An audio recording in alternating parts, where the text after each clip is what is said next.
Hello everyone, it's Shane Kanto, your Wasteland reviewer, and I'm here to review the new thriller, Betrayal. And you might find this is called Kill on like Letterboxd and stuff like that, its former title. And this is from writer-director Roger Griffiths, and this film focuses on three brothers who wind up killing their abusive, very problematic father and bury him in the woods, but when they go back, the shallow grave is empty, and deceit, betrayal, and paranoia start to set in amongst these brothers. And this film, I think Griffiths does a really good job of building tension. There is some good suspense and tension building throughout this film. There's a few moments of dynamic direction as well and camera work.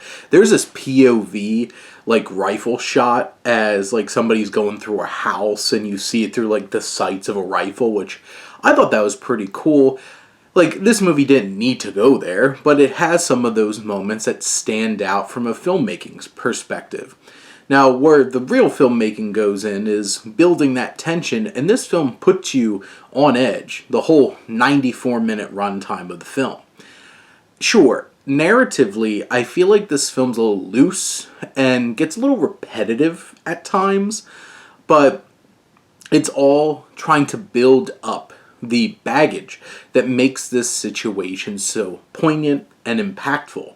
It is the abuse, it's the flashbacks, or the brothers seeing things and seeing their father, and the abusive things that he does. There's one particular revelation that really sends this film off into its third act, pitting the brothers against each other, and obviously strengthening the hatred towards their father. Because the dynamics are very interesting, because the eldest brother, played by Daniel Portman, Podrick from Game of Thrones, he's very much like, our father is a piece of shit, he should die. You have Brian Vernal, who's the middle brother, who I feel like is kind of like the protagonist. He's the one that the audience is connecting with, and he's somewhere in the middle. And the youngest brother, Callum Ross's Vince, he's really warped by the thought of losing his family unit. And it takes the story into some really dark places. Like I mentioned, there's one particular flashback that really recontextualizes so much of the relationships between these brothers and their father. And I think all three, well, I think mostly Portman and Vernal do a really good job in their roles. I don't know if Ross really gets a whole lot to work with, to be perfectly honest, but Paul Higgins, aka McDonald from In the Loop, he is so good as their father. He is such a piece of crap. And just the energy and the vitriol that he spews to his sons, you just feel it. You understand just how horrific, abusive, mentally manipulative, and emotionally manipulative this man truly is. And Higgins just embodies that so perfectly. It's such a different performance from In the Loop, which is the main place where I've seen him, but he really brings his A game there.